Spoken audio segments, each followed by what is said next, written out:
Hello, hello, hello. How is everybody doing today?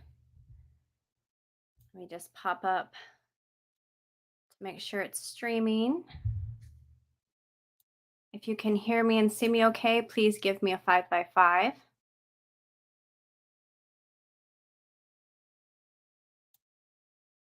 Hey, Triple Threat, how are you? Vision preparedness, thank you. I'm going to give it just a few minutes here for some people to come in. For some reason, too, my camera keeps flashing like the light. So I don't know how to make it stop. So I'm going to apologize for it now. Hi, LG. How are you? Operator 357. Hello. Welcome. I look a little rough today, but I have been literally running around all day and writing tons of notes. I should have probably scheduled this one, this live, a week from now because there's so much I want to share and I just didn't have enough time to write everything down. Marco, hey. I am going to ask you guys if you have questions to please save them for the end because I want to try to get through these ones that I do have um, written down already. I have a couple of people that asked for specific herbs for specific ailments. I am going to talk about those as well. And then if there's anything, I have 3 of my most trusted books here that I refer to out of probably about 10 books, but these are my 3 that I use for my go-tos. If you have any questions on any ailments or specific herb at the end, please just let me know, and I am more than happy to look it up. Yeah, operator, I should. I could have multiple lives with how many herbs there are for all the different things out there, honestly. There's so many of them. I'm going to actually go over some that I keep in my pantry today. Just a small amount that I keep. And then we'll go on to answer the questions and then y'all's questions. Sorry, I'm trying to catch up on a little bit of notes here. Disclaimer. I am not, nor do I ever claim to be a doctor. Hey, Rocky Mountain Prepping. Nice to see you. Welcome. I am not a doctor. So do not take any of what I tell you, any of these herbs, and think that you can drink, eat, smoke, whatever you decide to do with them, and that you will be cured the next day. And when you are not cured, that you sue me. I am not a doctor. Also, some of these herbs you can actually take too much of. I am not going to give you dosages. That is something I'm going to leave up to you all to look up yourselves because if you take too much, I am not going to be responsible for making you all sick or making you all as if you took crystal or diarrhea. I'm not going to be responsible for any of that. So you will have to look up the dosages yourself. If you need help on how to spell some of them, I'm more than happy to spell them for you.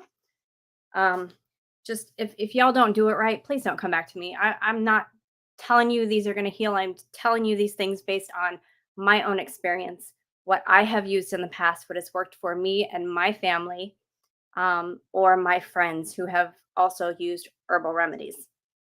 They also are not to take the place of your prescription medicines. So don't think that you can just switch to herbals and stop your prescription medicines. I highly advise against that. These are, if you can't get a hold of your prescriptions, it's something for you to try to help you get through times. That's my disclaimer. Hopefully, I covered everything so you all don't fill up my email with nasty grams. Hi, Jason. Yes, they do work. And also, that's another thing. A lot of these herbs I'm going to give you guys, a lot of them you can grow and or forage yourself. Or if you cannot get a hold of them because they are not grown here, they're grown in other countries. There is actually a website I use, which I'm not affiliated with them. I am not promoted by them, nothing like that, but they are a great website to use, and I'll share that at the end. For some of these, if you can't grow them or you can't get a hold of them, where you can actually buy them. And I'll give you some tips and tricks because some of them you don't want to buy as roots because if you're going to grind them yourself, it will take you forever. So you want to buy them already ground up. Also, I suggest that you get a mortar and pestle. Pest. I can't talk today. I'm so sorry. You know what I'm talking about, the grinder, the hand grinder, because some of these you are going to want to grind up yourself. You can put them in tea. Some of them you can mix with other herbs. Um, I'm also going to share how to make essential oils because some of those you can put in the salves and your lotions, um, which is very simple and very good to put on your shelves. Hi, Moon Sprout. How are you doing? Okay, so the first one, and I'm going to kind of give you what they are used for, um, the basics, and then some specific examples. So something I keep on my shelf is dandelion leaf, and dandelion roots. I keep both of them on my shelves. This is something that you can obviously go in just about any park and find. The only thing about if you go into the parks and you find them is you want to watch out for pesticides that the city may spray to kill them because people do see it as a weed, even though it is actually a great herb to keep on your shelf. Um, they're everywhere. You probably could find them in your own backyard. So if you don't use pesticides in your own yard, just go pick them. They're right there. The roots, the leaves. Your leaves actually you can put in your salads. They're edible. The flowers, the whole dandelion can be used in one um, form or another. Um, Dandelions are good as a diuretic. I have little cards, guys. I've been spending all day writing notes. Um, Dandelions are good as diuretic. They are liver cleansers. Uh, it's also a mild laxative. I know on another live we were talking about if you're eating a whole lot of MREs, which are have all the nutrient that you need, but eventually it's going to probably get stuck if you can't get a hold of water along the way. Um, so dandelion is actually a mild laxative. So it may be something you may want to keep on the shelf. Supports your gallbladder and liver. It also helps if you have a poor appetite to increase your appetite. It also helps with digestion. If you have a problem with fluid retention, swollen ankles or swollen feet, swollen hands, dandelion is actually great to help get rid of this, hence why it's a diuretic. High blood pressure. It helps with high blood pressure. It's a blood cleanser for toxins. A lot of the foods that we eat and things that we drink have chemical toxins in them quite a bit, especially now. The more we seem to get into whatever we're going forward into, it seems like the more crap they're putting in our foods. Um, so dandelions are a good blood cleanser to help you get those toxins out. They also help with skin problems, and we'll go into that a little bit further into some more depth. Sorry, guys, I got a dry throat.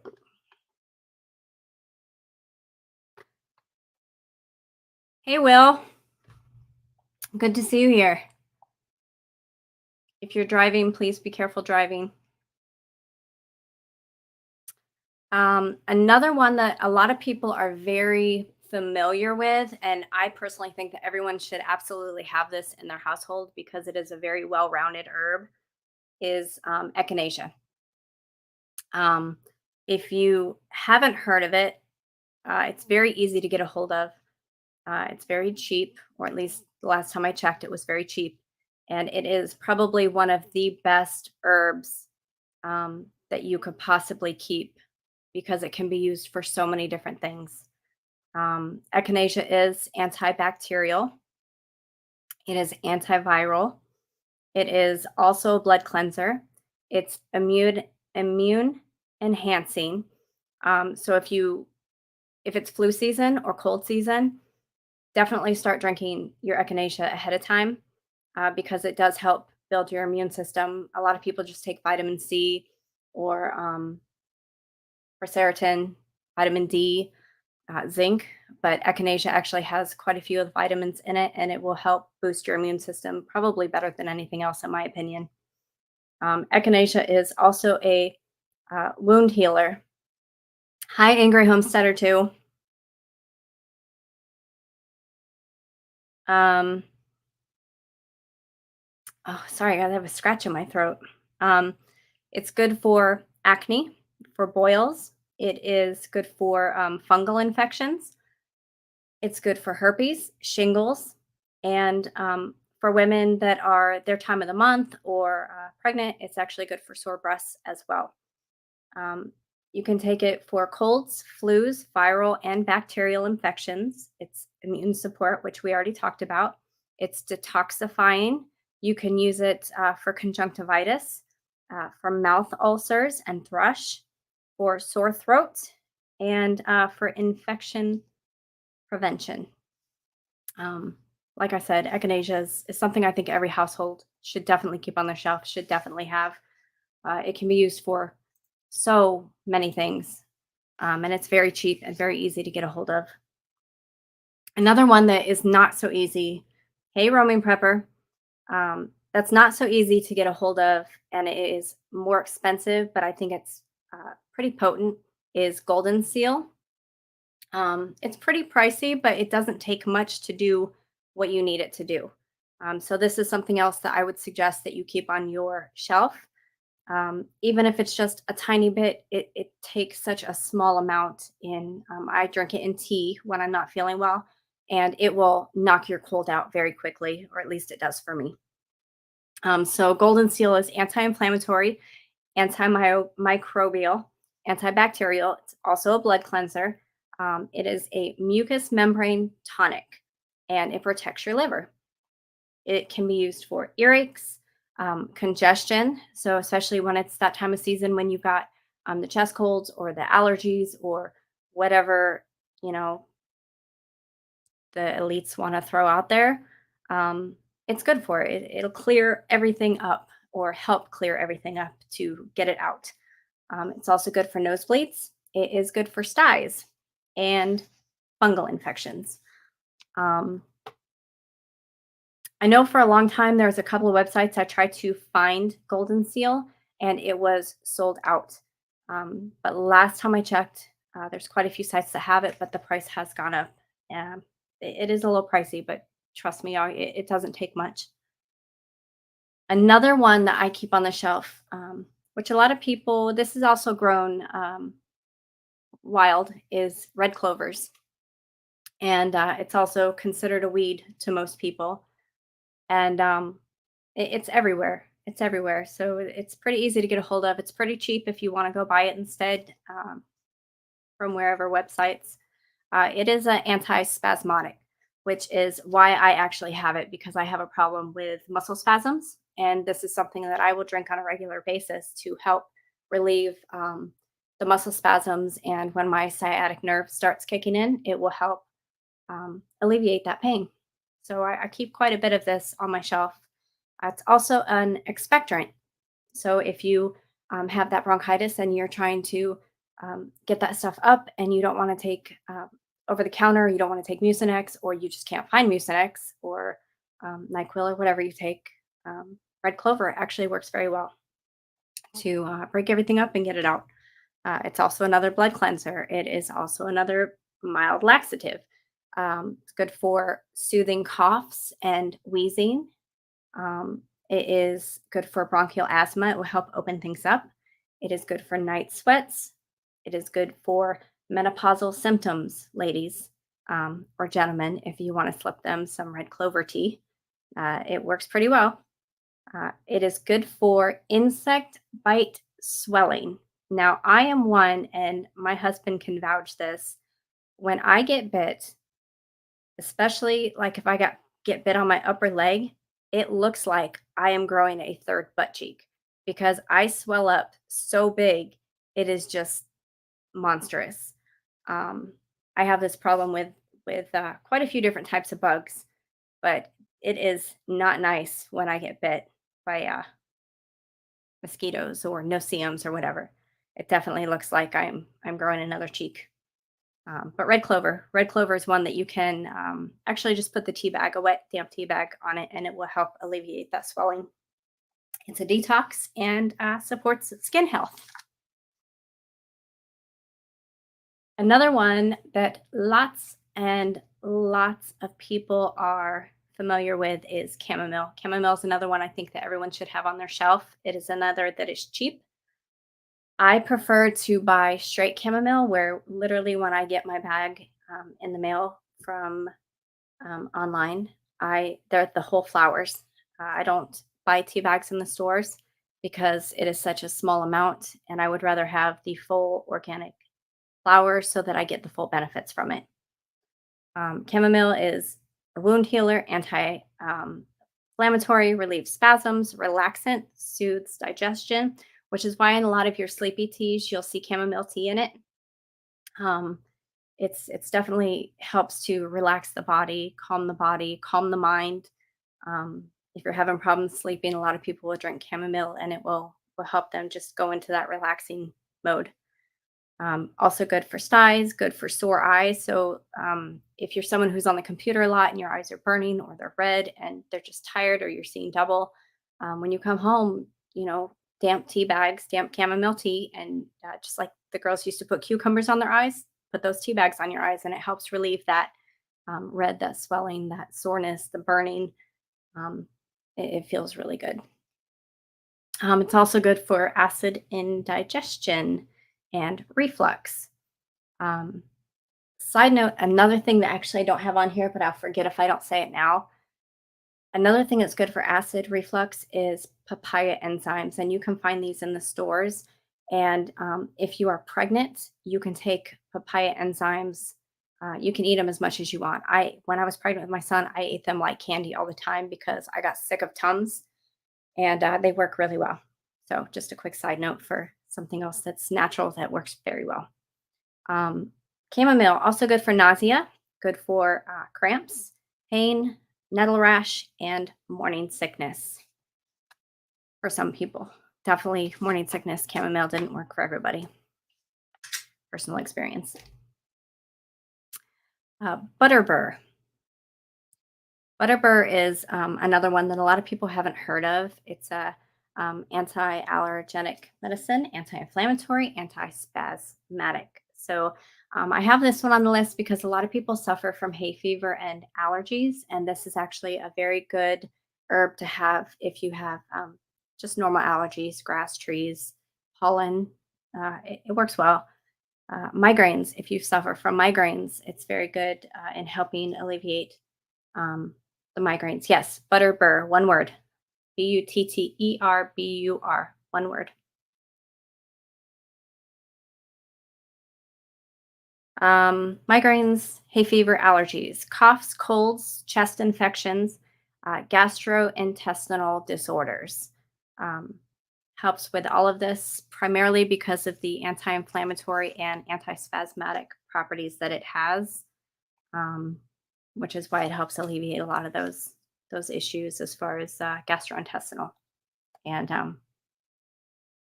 colds, the anti inflammatory. Lavender. Lavender is another one that I think people underestimate. It is not just for candles and bathtubs and room sprays. It actually has a lot of medicinal purposes, and it is very easy to grow in your garden, and it is very easy to get to seed where it will spread. It will spread like wildfire if you let it, and it's can be used in cooking. It can be used in drinks. I know that sounds really weird, but it has amazing medicinal properties, and it's easy to get a hold of. And I suggest if you're going to grow any type of flower, that is definitely one of them that you grow in your garden for herbal and medicinal reasons. Um, it has antiseptic properties, antispasmodic, relieves gas, It's a sedative. Lavender is also safe for children. I wanted to make sure that you all knew that lavender is one of those herbs that is safe for children to take. So if they're having problems sleeping and you want to make them some tea or um, some warm milk or something along those lines, you can just put that little bit of lavender in there and it will help soothe them. It's also good for headaches, earaches, and restless leg syndrome, amongst other things. I mean, there's so many more things that all of these herbs are good for, but these are just the primary ones that I wanted to get down so that I could get out to you guys. Uh, Licorice root, and I'm not talking about the candy. Although, yes, it's licorice. There's way more sugar than licorice in the candy. Um, Licorice root is actually something that you will find often in natural remedies for children for ADHD. This is what I would give my son when he was younger because I refused to put him on prescription medication for ADHD. And I gave him a herbal syrup that was primarily licorice root. And it was night and day. There was no um, when it was wearing off, I can't think of the word now, but when it was wearing off, a lot of kids will crash. There was no crashing. I could give it to him to help him sleep at night. I could give it to him to help him concentrate in school, and it mellowed him out, and it didn't make him a zombie. So licorice roots in a herbal syrup is really good for children for ADHD. I'm speaking from experience on this one. Anxiety, it's good for anxiety in adults. It's good for ADHD also in adults. It's good for ulcers. It's good for cold symptoms, skin disorders, respiratory illness, mouth ulcers, cough, acid indigestion, and reflux, low blood pressure. And this is actually another one that is good for menopausal and PMS symptoms.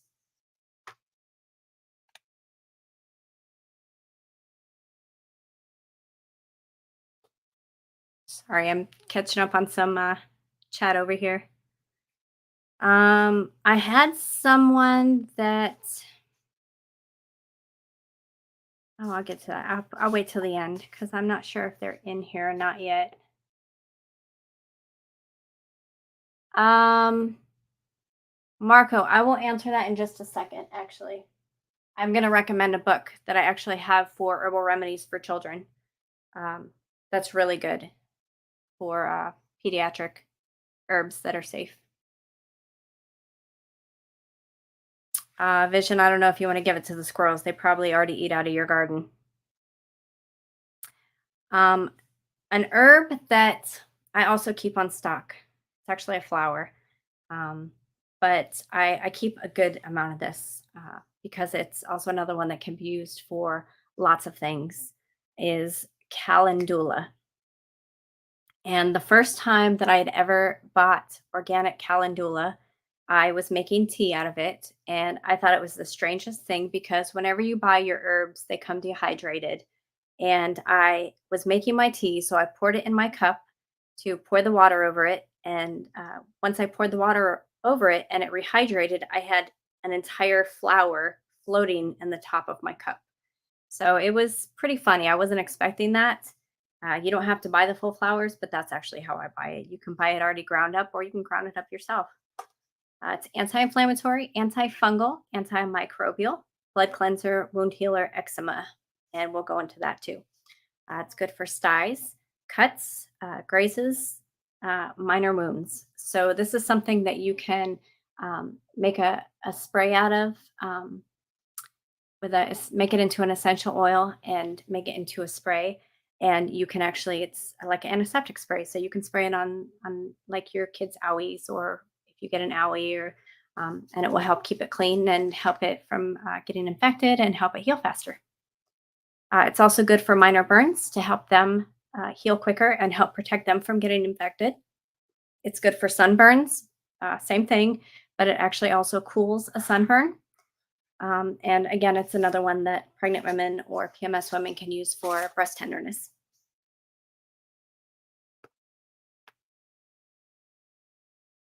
It is really, really good too for different skin conditions that you may have. So your dry skin or your eczema or hives, so forth. It's very good for skin health, both externally and internally. So um, you can drink it as a tea, and it will help cleanse the blood, which in turn helps get all the impurities out of your skin.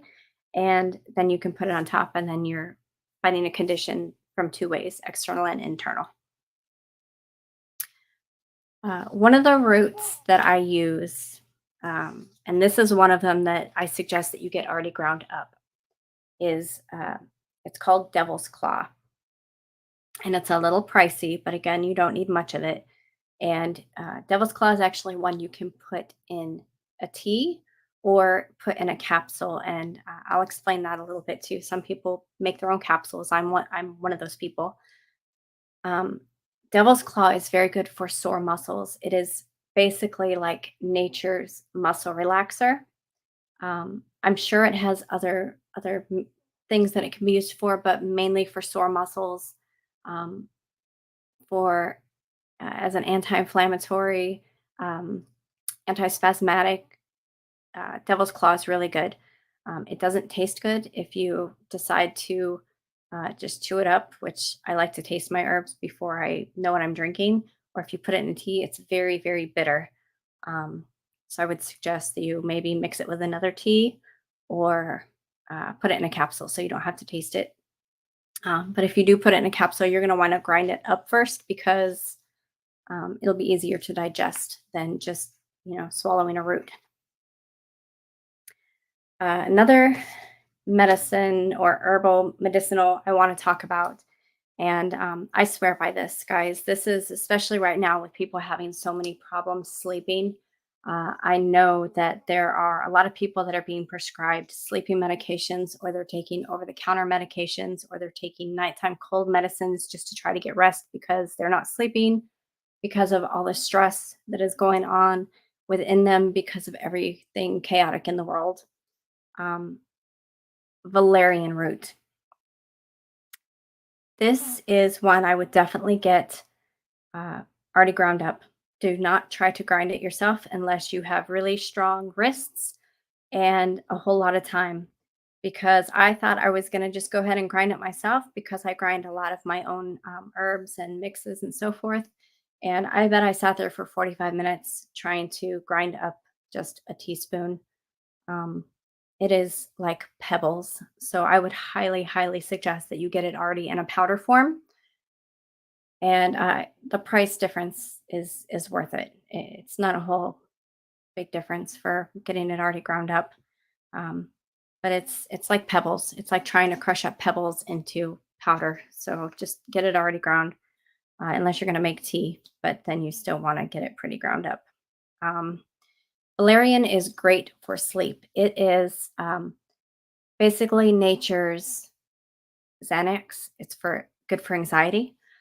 It is also good for people who have problems with not being able to get off those prescription sleeping pills.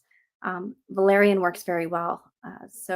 I'm one that used to take the prescription sleeping pills, and I had said, that's enough. I don't want to take any more sleeping pills. I need to find something natural because this cannot be good for me to keep taking this. And so I switched. I switched to Valerian. I did my research, and there's other ones out there, but Valerian I found works without having problems with it.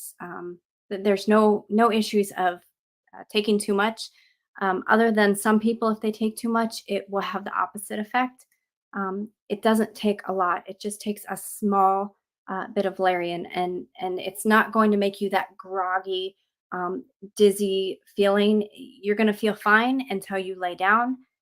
You close your eyes, and the next thing you know, it's morning. It's not going to make you drowsy. Um, it'll relax you, but it's not the same as if you take a sleeping pill, other than it will help you sleep. It will help you stay asleep.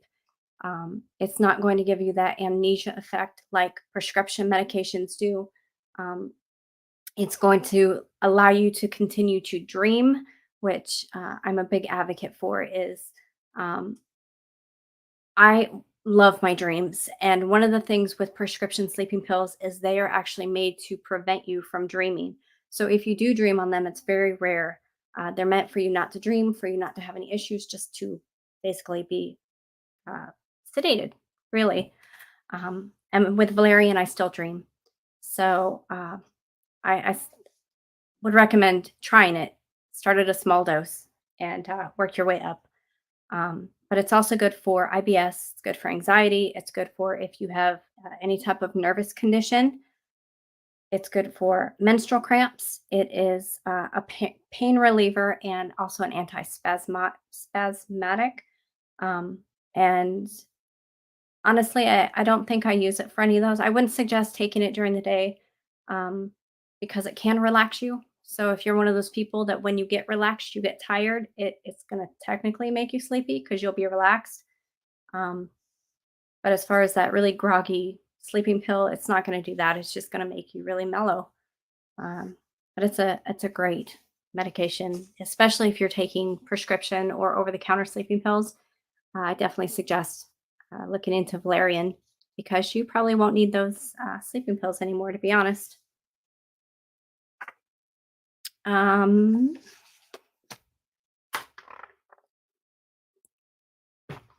Before I continue to my last three, does anyone have any questions of what I have gone through to this point? And I'm going to try to scroll up and see if I missed any. And I am overheating, so I'm going to take this jacket off too. Bear with me, guys. I know I have the tendency to talk fast, and I'm trying to get better at that.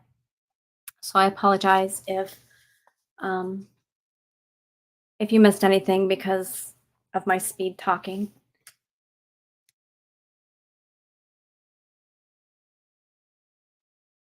Still trying to go through a chat here. Oh, triple threat. Yes, thank you for that reminder on the description disclaimer. I do have to add that too. Thank you. I didn't even think about that. So yes, I definitely appreciate that. Um, Carbon Q. Hello, I didn't even see you pop in here. Jason, been growing my own medicinal herbs for 17 years now. Worked for us and our 5 children. I love finding herbal remedies to things that doctors like to push medications on. And I'm not saying that medications are bad. Some medications people do need, but definitely try to go the herbal route first.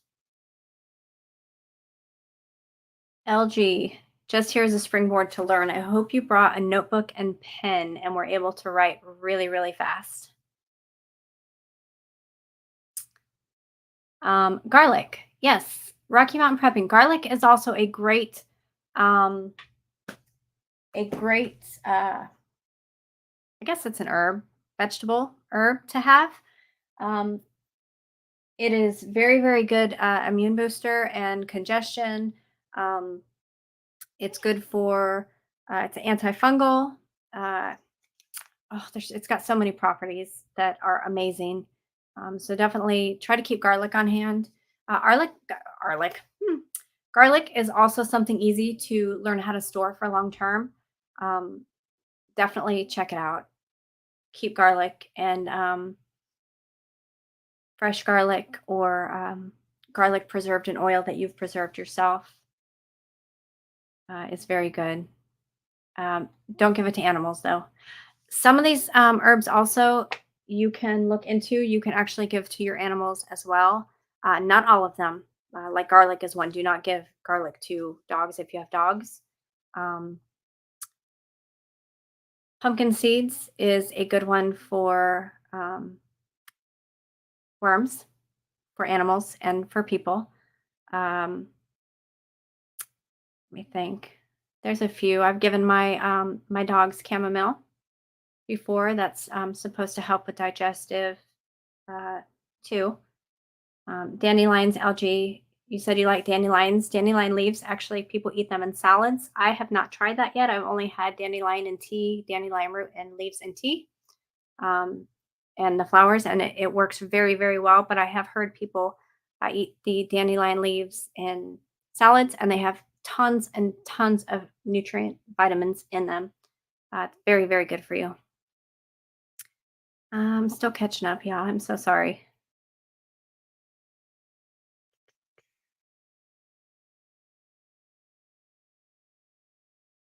Lots of highs. Purposeful prepper. Uh, cran red clover tea being slipped in your cranberry juice. Red clover works well. Um, Helps a lot with hot flashes.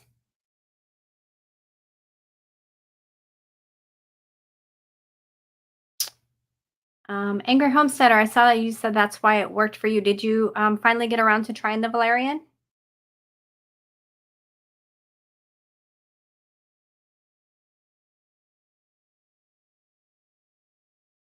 LG, I will give you that website of where I get my herbs from, um, and it will tell you different areas. Some of the herbs, it will tell you like it's made in like Malaysia or um, can't think right now, in India. Um, there's a couple different places that I get my herbs, German chamomile, so forth. It'll tell you where it comes from, where it's harvested, and it'll tell you if it's organic or not organic, and you can choose which one you want to purchase. And of course, there's different price points, but if you know your herbs or you do your research, you know what you need for your specific ailment or whatever you're stocking for.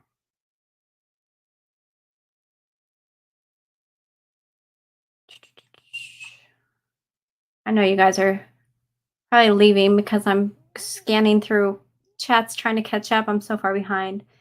What is the syrup called? LG, are you? I'm going to assume you're talking about for the children's ADHD. It's called Calm Child, and it has a very sweet licorice flavor. And the one that I used to get came in a dropper, so I could just give him like a half a dropper depending on how old he was. And actually, as an adult, I'd give him as an older, as a not an adult, uh, I'd give him the whole dropper, or I would sometimes take a whole dropper just to calm down. But it tastes very, very, very good, and it works very, very well. But it's called Calm Child, 2 words. And when the last time I got it, it comes in like a dark blue bottle. Um, but it's the main ingredient is licorice root. Yep. I I'm not for medicating children with ADD. I believe that nutrition has a big play on it. What you eat, what you feed your children, what activities you are giving them or not giving them affects their ADHD. And if they still have issues, then or maybe they are bored with what they're learning. A lot of children have ADHD because they are bored with what they're learning and they're not challenged enough, and they need to be challenged more. And then if all of that doesn't work, then try to go to the herbal and see if you can get them um, to calm down. Okay, so or to help them focus, not calm down. Um, Marco, you had asked about um, books for children for herbal remedies for children. So this is actually a pretty small book, and it's an older book. Um, but it is called Herbal Remedies for Children's Health, and it is by Rosemary Gladstars, Gladstars.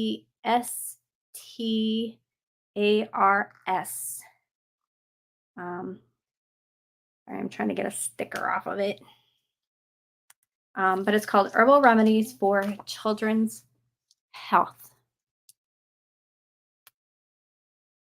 And this will talk about different things that you can give children for allergies or colic or um, gas and constipation, diarrhea, stomach upset, whatever. And it's a small book, but and it's an older book, but um, it's got a lot of good. It talks about mint. Mint is also another one that is very good for tummy aches, for um, not just adults, but for children. Um, oh, I think I'm almost caught up. But this is a lot of these herbs. A lot of herbs are okay for children, but some of them are not. Like I don't know. Valerian root might be okay for children, but I wouldn't suggest it. I wouldn't give it to my child. I would go with the licorice root instead.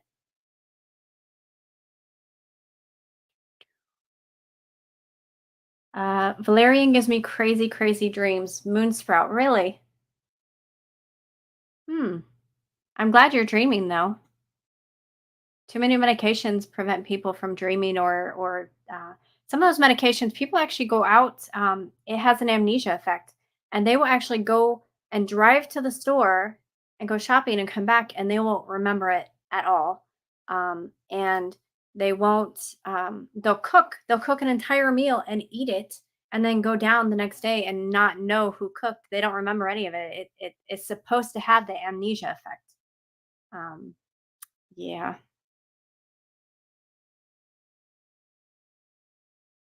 Vision, you should try, if you keep waking up, try the valerian root. It may help you sleep through the night. Same thing, purposeful prepper. Try valerian root. Or if you don't want to go that far, if you lavender actually in teas, in whatever tea you like to drink, as long as there's no caffeine in it, lavender actually helps calm you as well.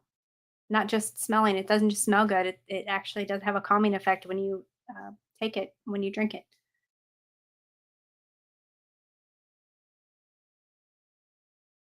Does the book of herbs explain what they are good for? Which book, Vision? I have lots of them.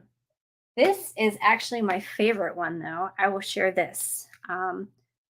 This is my absolute favorite book. I had all my little bookmarks.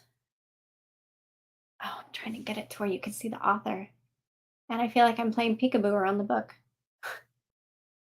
Um, but hopefully you can see that. By Andrew Chevalier. But this has a plethora of information in it. This is my first go-to book um, for herbs and what they're used for. Sassafras. Be ready. I just got to your comments. Sassafras is amazing to eat and worry the people around you. No, I'm just kidding. Sassafras actually, you can't really find sassafras anymore. Be ready. And I went on a forge, and the gentleman was growing sassafras, and he actually explained that it is illegal to grow sassafras now. And I am not going to tell you why, because I'm not going to get in trouble from YouTube. But let's just say they found a way to use it where it shouldn't have been used. But sassafras apparently also has can be used. It was used, I don't remember which war he said, but it was used in one of the wars, and the soldiers would chew it, and it was as if they were taking caffeine. So it would keep them awake. They would just keep chewing sassafras to keep watch and stay awake. So I learned something new, and sassafras is what the original herb was with the real root beer that they used to make years ago. Now they use artificial flavors, but sassafras was the flavoring for the real root beer. And apparently it has like caffeine properties, and then it has other properties that I'm not going to share. You can probably look it up though yourselves. Deacon Prepper, thank you for coming by. Sorry I missed you. Garlic for literally everything, Moonsprout. Honey is another one that is very good, especially if you, well, it's not a herb, but if you can get your honey locally, it is very, very good. Also, royal pollen is also very, very good for you if you can get it locally, especially if you have allergies like hay fever, grass, trees, pollen, so forth. If you can eat local honey or use local honey or royal bee pollen, it will help so much, so much, but it's got to be local. The reason for that is because your bees, if you just buy it in the store, it's not going to have the same effect. Your local honey, your bees get the pollen from your area where you are, and that's what they make the honey out of. So you start building an immune to your local pollen because you're ingesting the honey that is made from it.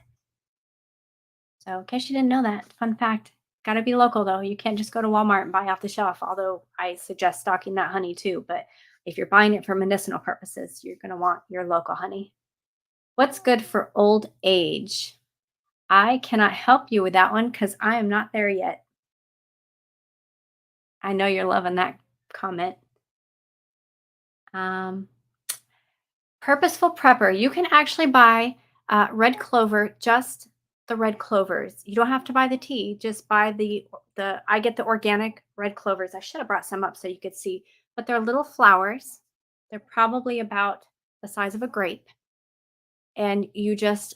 I like to use my French press, so I put all my natural herbs, my flowers, my herbs, my roots, whatever in there, and French press it, and then I have a really good natural organic tea. Uh, Chamomile doesn't work. Haven't tried Valerian yet. Okay. I think you'll like the Valerian Angry Homesteader. Um, Chamomile in the grocery stores is not the same as buying real chamomile, in my opinion. It's not the same. To me, it makes a huge difference on buying it natural, organic, whole, not messed with, and making your own teas, which are pretty easy. And you can buy little, uh, like in netting, they're tea bags, but you can fill them up and they're disposable. So you can put whatever tea you want in the tea bags. Because some of these teas you can actually mix and um, have multiple properties of the different teas that you put together. Because maybe you have a bad cough, but then you also have hot flashes, and then you also have a headache. So you want to mix a couple of these teas, and some of them complement each other and help each other work. So you can grind them up and put them in the tea bags and make your own tea that way, and then add whatever sugar or like I use stevia to sweeten it, or honey. If you can get local honey, then that's even more of a benefit.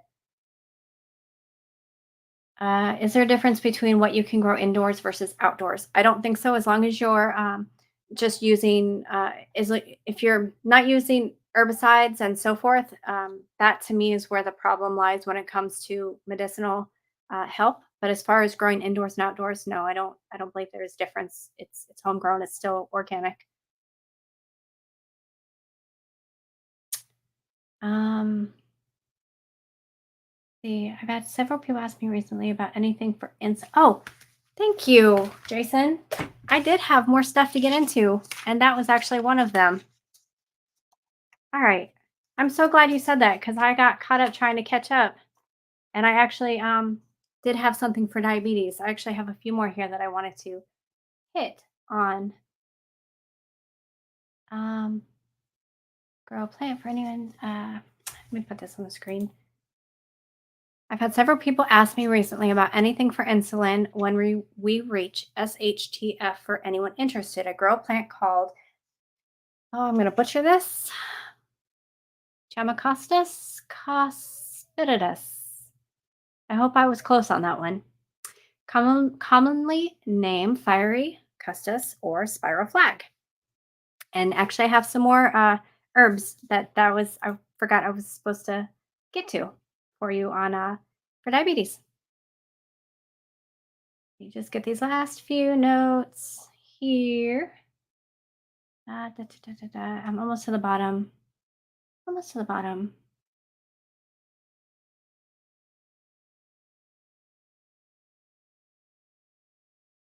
Okay. All right. So someone asked me about appetite suppressant herbs, and I actually have some. Some are herbs, some are like plants, but alfalfa, something that is so easy to grow. Uh, um, it regulates your blood sugar levels and it helps curb your sugar cravings. And a good bit of these herbs are actually will help curb the sugar craving, which is why a lot of people get hungry because their sugar drops and they need to go eat, or they feel like they need to go eat.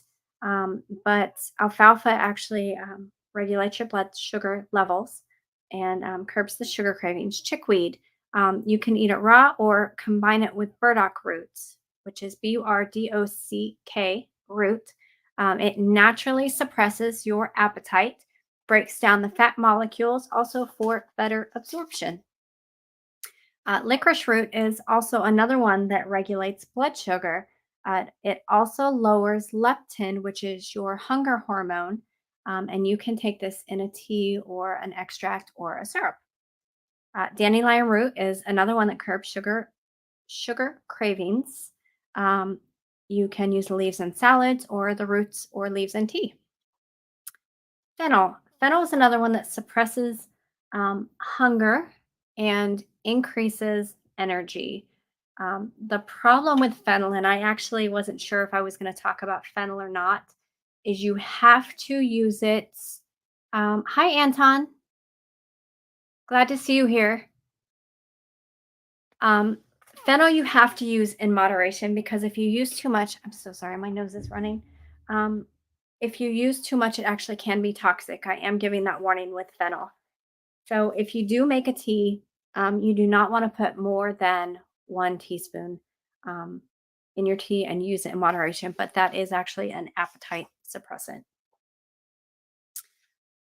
That was it for appetite suppressants, I believe. um, as far as herbs. Now, there are also other things out there, vegetables and legumes that can be used to suppress the appetite as well. Diabetes. And some of this was an appetite suppressant as well, but alfalfa controls blood sugar levels. Ginger is a long term blood sugar control for type 2 diabetes. And uh, I actually like to use fresh ginger in my teas. Um, Sometimes I will pull off a little bit of ginger and I will just chew on it, just because ginger is really good for your digestive, for your immunity.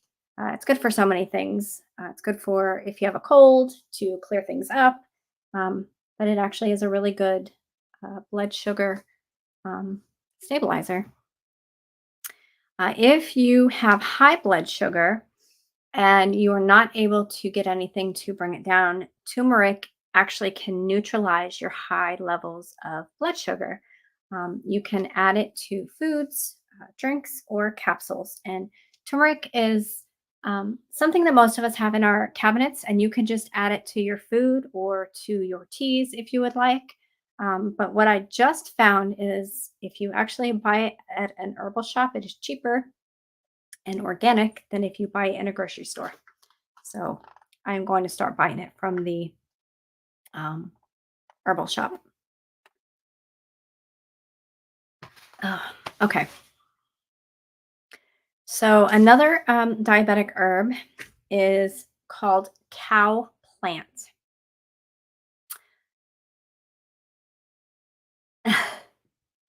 You need more fennel than purposeful prepper. I'm just kidding. Don't do that. Um, Cow plant, which I'm not even going to try to pronounce the actual name, but if you just search for cow plant, you'll probably find it. But it restricts your sugar cravings and inhibits sugar absorption. It benefits the glucose metabolism, and you can take it in capsule or tea.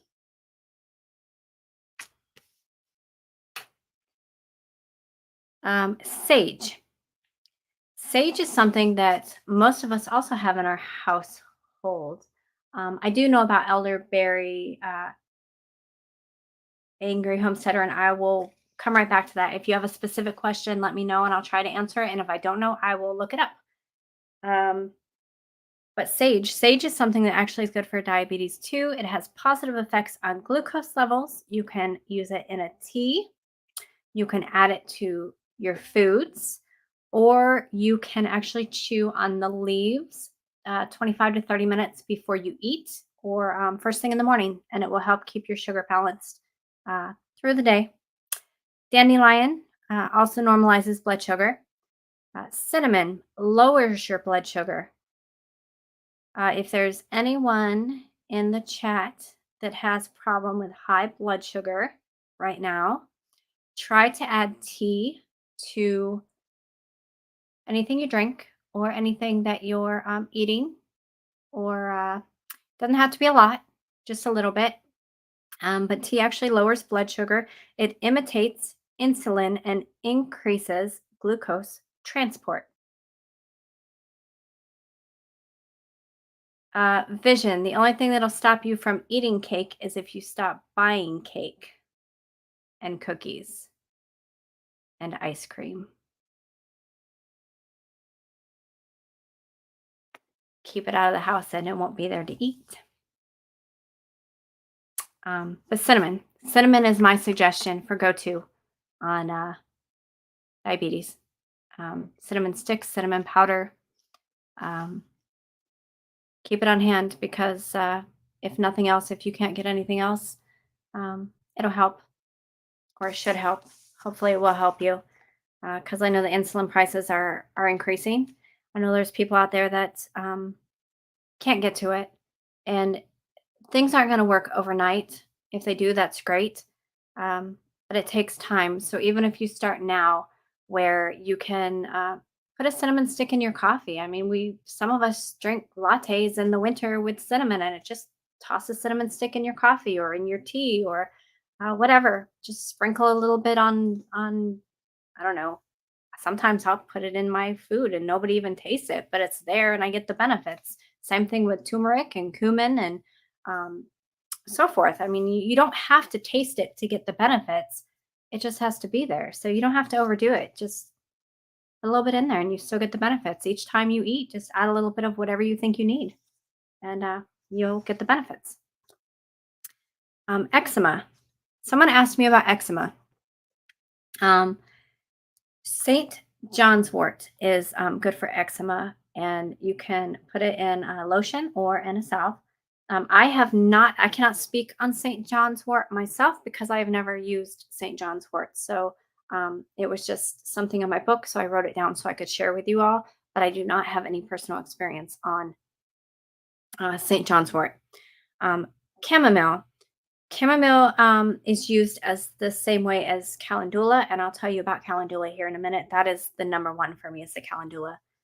Licorice root, make yourself essential oil and then put that oil in a salve or a lotion and rub that on your eczema. Burdock root is another one. Burdock root and or burdock seeds, which is another thing that you want to grind up. You can put it in tea, but it is usually made in what's it called? It's basically like a mask. I can't think straight today, guys. I've been running around all day. Um, but you want to put it in like a water or you want to grind it down and then mix it with like some water to where it comes almost like a mud mask for you or a paste. And then you want to put that on your eczema wherever is really bad and wrap it up and just let it soak in and it will help soothe it, help heal it, take the itchiness out, the dryness, and so forth.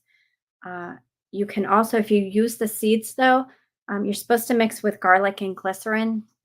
So if you do use the seeds and you do mix it with garlic and glycerin, make sure you don't have to go anywhere the next day because you're going to smell like garlic and that's going to be kind of weird unless you have some really good perfume. But then you just have floral and garlic. So uh, it's up to you if you want to use the seeds and the garlic, but otherwise I would just use the root and put it on there. Now, calendula. Calendula is my number one when it comes to eczema, dry skin. Um, if you do not know how to make an essential oil, I know essential oils are very, very expensive in the stores. They are so, so easy to make. Get your roots, get your herbs, whatever you're using, your flowers, even your rose hips or lavenders or cinnamon, even, and you use a double boiler. If you don't have a double boiler, all you have to do is get like a big pot, like a stock pot, put water in the bottom, and then get a metal mixing bowl and put it in your pot. So you want to heat it up. Then you can either put olive oil, or I usually use olive oil in mine, but you can also use coconut oil which has really good medicinal benefits as well. I'll touch on that too. You want to put your herbs or your roots or your flowers in this oil in the bowl on top of the pot that has the water in it, and you want to heat it up slowly, not to where you're trying to cook the herbs, but where it's just warm and almost like on a simmer, and just let it sit there for a couple hours, two, three. The longer you can let it sit on your stove, um, the more of those extracts you're going to pull out of your herbs and your flowers into your oil. Once you get to that strength in the oil that you want for your essential oil, you're going to get a cheesecloth and make sure you get all those herbs out of your oil. Then you can get some beeswax. I recommend beeswax. You can use soy wax as well, but I prefer beeswax um, to mix your oil in with your beeswax in the bowl that you just had the oil in.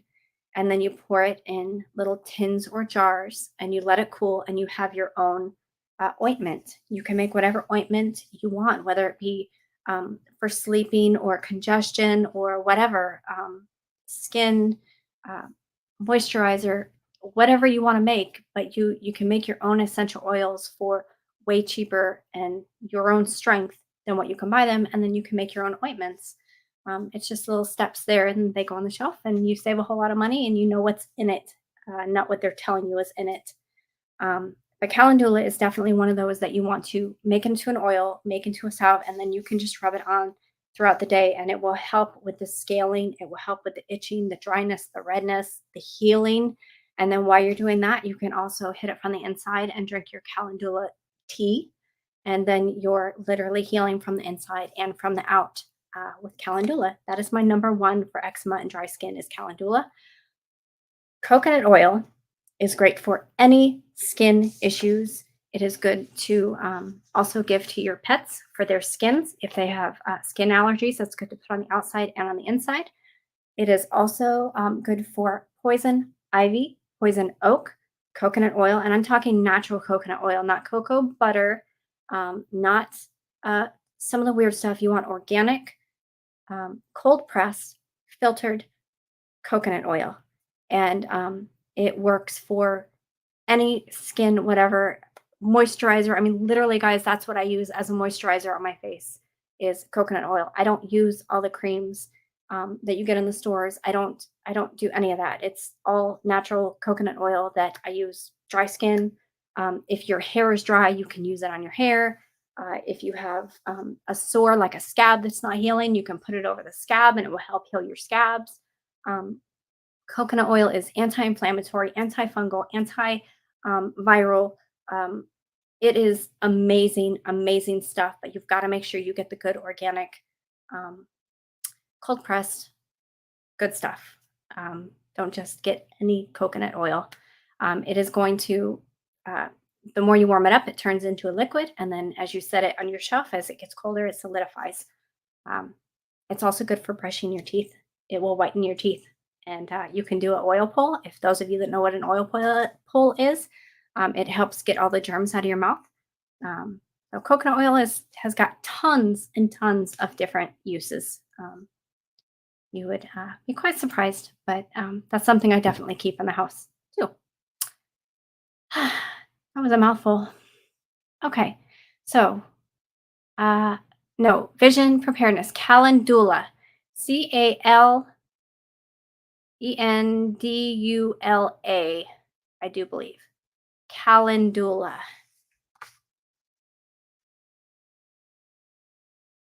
Calendula. If you cannot find calendula, it is also called marigold. But most herbal shops sell it as calendula. Star West Botanicals. Before I forget, Star West Botanicals, LG. That is where I get all of my teas, my herbs, my roots. Star West Botanicals. And actually, let me see if I can pull up their site for you. I have used them for years, and I've always had amazing, amazing luck. They have sales, and they're just great. I love them.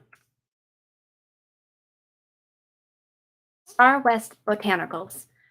You can buy ounces of herbs or you can buy a whole pound bag of herbs. Um, but that's where I get 99.9% um, of my herbs.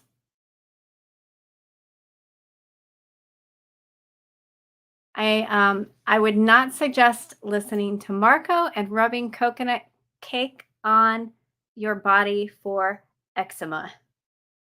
But if you do that, I want to hear how it turns out. That would be quite funny. Coconut oil helped with yep, yep, helps with pulling. Pulling is great. If y'all haven't done pulling, I like coconut oil. And my dogs actually, they know the noise of the container opening. As soon as I turn that first turn for the lid, the dogs are right there because I will give them each a spoonful. It's really good for them. All right. Any questions? Did I miss any questions, or is there anything specific that you all would like me to look up while I have my books here? Because I know that there's a whole lot of other ailments out there that I didn't cover, and there was so much more I wanted to cover, but there's just it's something that it's a never-ending um, information out there. But if you have any questions, or if you have anything you specifically want me to look up, um, let me know and I will do that really, really quick. Wow, I've been talking for a whole hour and I haven't hardly said anything to y'all directly. I'm so sorry. Yeah, don't forget to hit that thumbs up, guys. And if you can share this to other people that you think this would benefit them, especially with the SHTF and all that coming, please share it with them, because as things get more scarce, it's going to be harder to find these herbs, and it's better to get them now while you can get them, to have them on the shelf, because they will, if you pack them right, they will last forever. And if you want to have a really good variety, you want to start now. Start buying them now. Oh, okay. So purposeful prepper. You talking about for the dogs? The coconut oil for the dogs? I do both. I will give them a spoonful each, which they absolutely love. And it's good for inside, as well as rub it on their skin if they have a rash. But the internal is more preventative, and the external is when they have an issue, I'll put it on them.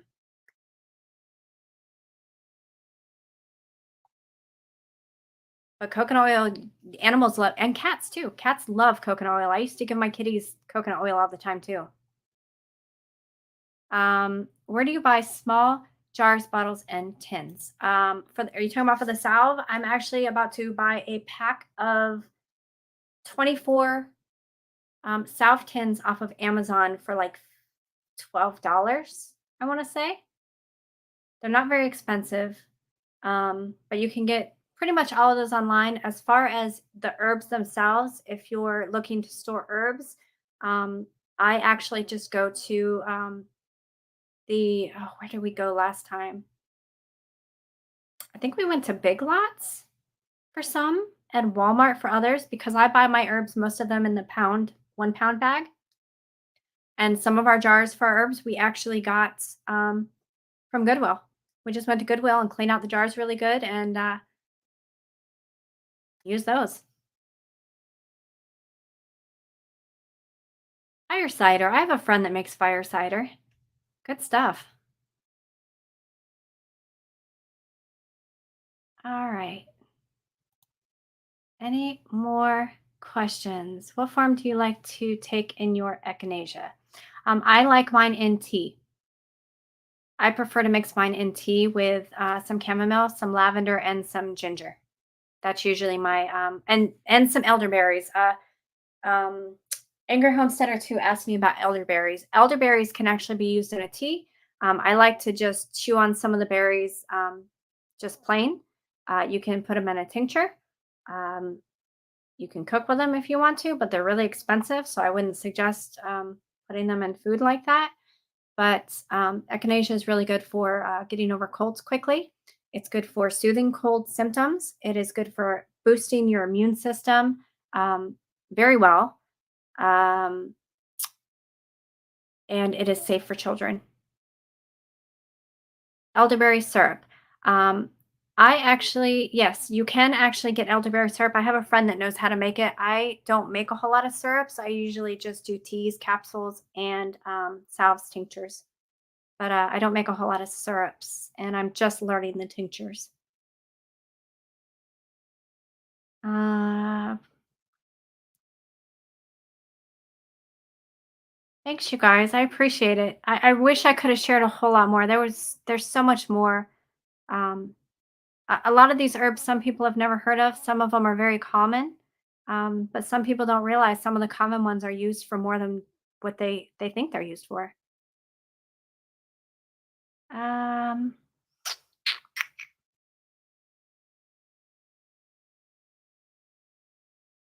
okay, so I think, are we done with questions anymore? I hope I answered Angry Homesteader Two's question, and I think that's um, all I can think of, really. I already touched on mint. Mint is safe for children as well, for tummy aches and colic and so forth, for gas. Very good for babies for gas.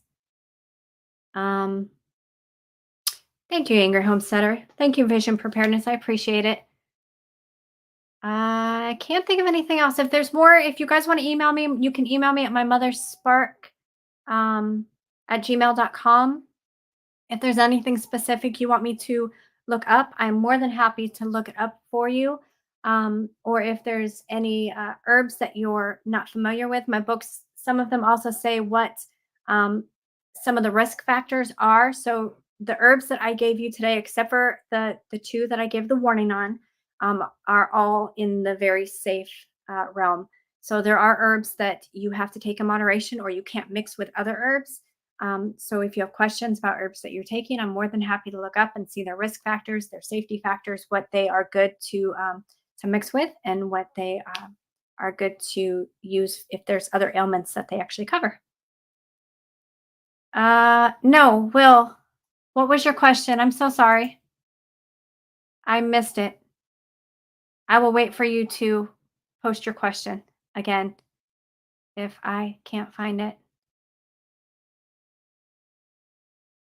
I saw your message. Oh, here we go. Is it okay after this if I make a comment and do a time stamps with topics?